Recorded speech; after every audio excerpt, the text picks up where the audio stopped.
Bom, com relação então ao sistema, era isso que eu tinha para mostrar para vocês, né? Como a gente conversou, o sistema ele vai agregar essas informações, o órgão depois da validação do titular, ele vai mandar a informação para a Secretaria de Planejamento, né? E lá essa informação vai ser consolidada, vai ser aprovada.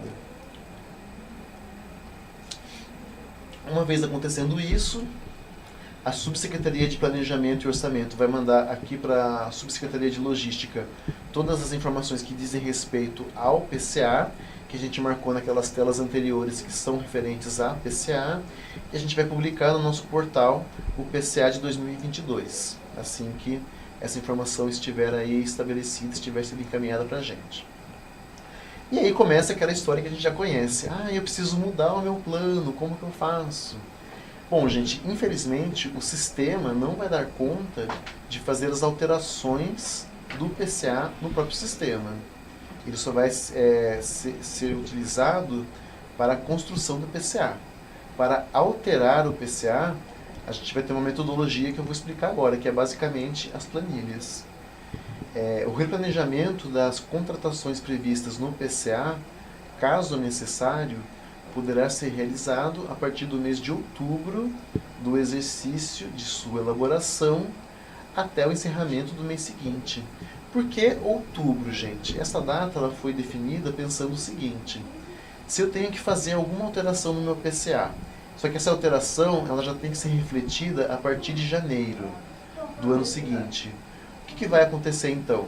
A gente vai ter pelo menos aí 3 meses de intervalo para já processar esse pedido de alteração, para que quando começar o mês de janeiro eu já tenha o meu PCA adequado a essa nova alteração, essa nova despesa.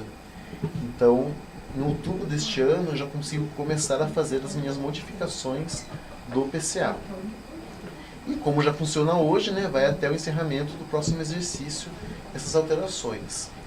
E essas alterações, o que elas visam? Elas visam o atendimento de necessidades não contempladas inicialmente, assim como ajustes em razão de eventuais modificações nos valores das dotações orçamentárias. Isso é uma coisa muito comum, a gente faz um planejamento no orçamento, só que no ano seguinte, quando efetivamente libera o orçamento, o valor teve alguma modificação, né? Muitas vezes para menos.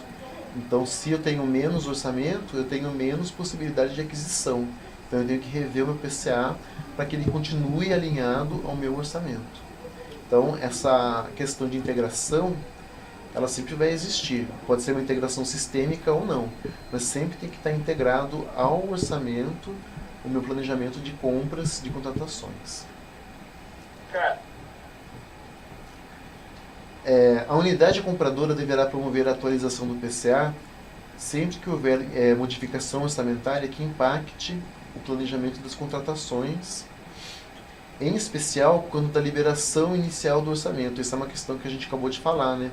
Normalmente no começo do ano que eu vou ter uma certeza maior de quanto efetivamente eu vou ter no meu orçamento. E aí já é o momento de adequar o meu PCA. Igual a gente fez esse ano com o PAC, né? Vocês lembram que em abril a gente teve aquele prazo, né, para atualizar o PAC em função do orçamento.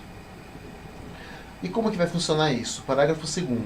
O replanejamento mencionado no caput deste artigo deverá ser solicitado por meio de ofício. Então não vai ser mais por e-mail como é hoje, vai ser por meio de ofício de solicitação de atualização do PCA.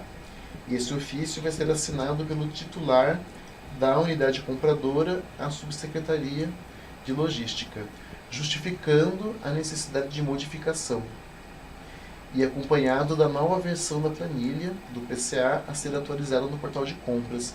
Gente, isso que está aqui não tem nenhuma novidade, tá? A única novidade é que em vez de e-mail vai ser ofício. Por que ofício? Porque fica mais simples de comprovar que o titular da unidade está ciente daquela mudança. Hoje, por e-mail, não fica muito claro isso, porque os e-mails não são enviados do titular da unidade. Então, para facilitar, vai ser por ofício, eu não sei. Lembrando, gente, que a nossa expectativa é que não tenha uma quantia tão grande assim de modificações ao longo do exercício, porque não vai ser mais por item, vai ser por classe. A gente tem essa expectativa que o volume de modificações vai ser bem menor. Para a atualização do PCA, deverá ser utilizada a mesma planilha que consta do portal, a qual deverá ser enviada nos formatos do Excel, sem alterações em sua estrutura. Isso também é igual ao que já existe hoje. Todas as solicitações de atualização do PCA da unidade deverão ser incluídas em um único processo SEI para o mesmo exercício. Ou seja, gente, se eu tiver que alterar o meu PCA em janeiro e depois eu tenho uma nova alteração para fazer em fevereiro, eu não vou ficar fazendo um processo para cada mês ou para cada alteração. Eu vou colocar tudo dentro de um mesmo processo. Esse processo vai e volta. Ele vem para a CEPLAG, a gente implementa a alteração e devolve o processo. Assim como hoje a gente devolve o e-mail dizendo que foi atualizado o PAC, a gente vai devolver o processo dizendo que foi atualizado o PCA. E aí a nomenclatura, né, da especificação do processo é atualização do PCA, exercício 2022. Bom, aqui a gente tem um exemplo de como que vai ficar essa planilha quando a Subsecretaria de Planejamento e Orçamento enviar para a gente a finalização do POD.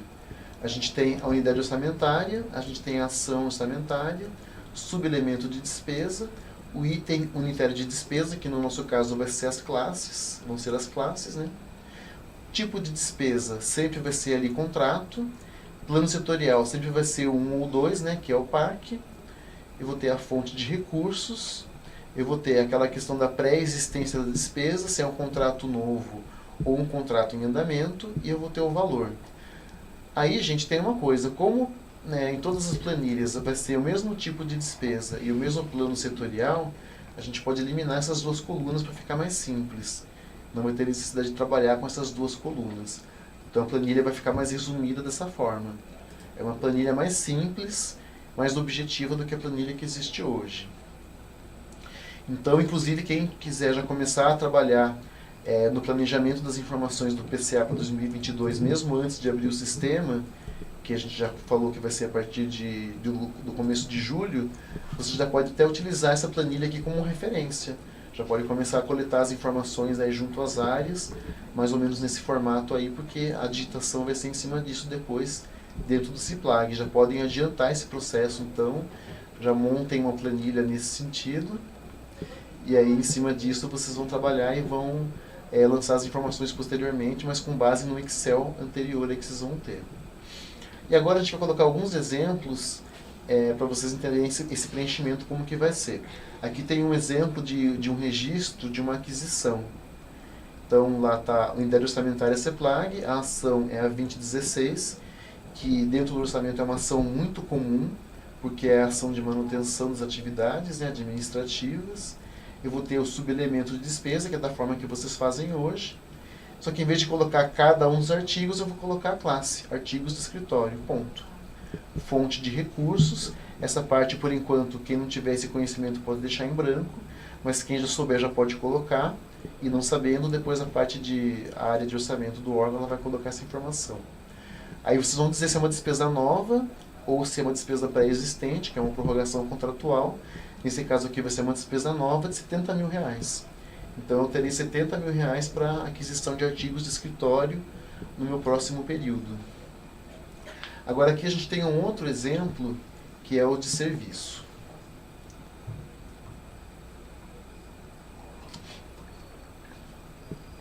A gente tem aqui um exemplo que é registro de serviço contínuo. O que é serviço contínuo? São aqueles contratos que a gente assina e todo mês tem aquela prestação do serviço. Não é aquele serviço pontual, que eu contrato alguém para resolver um problema que aconteceu, a pessoa foi lá, prestou aquele serviço e acabou. Esse aqui é aquele serviço contínuo, limpeza, vigilância e tudo mais. Nesse exemplo, é um contrato sem interrupção durante o exercício, que quem trabalha em contratação sabe que acaba sendo a exceção, né? Por quê? Porque só vai encaixar nesse exemplo aquele contrato que começou em janeiro. Ele foi assinado e começou a prestar o serviço em janeiro. É um contrato que teria aí, eventualmente, mais de 12 meses de duração, se não for esse exemplo de janeiro, porque tem alguns contratos que eu posso assinar por 18 meses ou por 24 meses. Então, são contratos que eu poderia ter toda a despesa no mesmo exercício sem ter aquela quebra. Contratos com prorrogação de vigência. Então, nesse exemplo, a gente colocou lá o valor do contrato por ano todo numa única linha. Fica bem simples, porque não teve interrupção do contrato nesses exemplos. Contratos que começam em janeiro, né, que são de 12 meses. contratos com mais de 12 meses e o período todo dentro daquele ano não tem nenhuma quebra, ou quando eu tenho prorrogação. Esse é um exemplo que não é o mais comum, mas que pode acontecer. E agora este é um exemplo que é o mais comum, que é aquele contrato de serviço contínuo e que ele vai acabar dentro daquele meu exercício e eu não vou prorrogar. É o caso do contrato lá que deu 5 anos. Então eu tenho um contrato que deu o 5º ano no meio daquele exercício, né? Nesse meu exemplo aqui, com término em outubro. Então o que vai acontecer? Na primeira linha a gente vai colocar lá, despesa pré-existente. Esse contrato aqui é de manutenção de veículos. Vamos imaginar que esse contrato tem um valor mensal de R$1.000. Então se ele vai até outubro, na linha de despesa pré-existente eu vou colocar R$10.000, é R$1.000 por mês, vezes 10 meses. E na linha de baixo eu vou ter lá uma nova contratação, vou fazer um novo pregão, por exemplo. Aí, daquele ponto em diante, eu tenho que colocar numa outra linha e informar que a despesa oriunda de nova contratação, que eu vou fazer um novo pregão.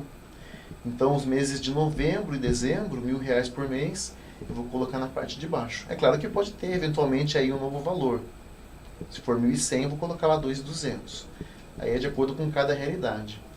Então, gente, só para retomar, então, esse exemplo aqui é um contrato de serviço contínuo que vai ter um término, eu dei do limite máximo, né, que normalmente é de 5 anos, no meio do exercício, e o anterior é aquela situação que é um contrato de serviço contínuo e que eu posso prorrogar. Eu estou no primeiro ano e vou para o segundo ano.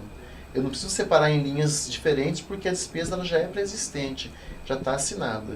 Então eu coloco tudo de uma vez só numa linha única para ficar mais simples. Tá? Esses são os 2 exemplos então de replanejamento do PCA.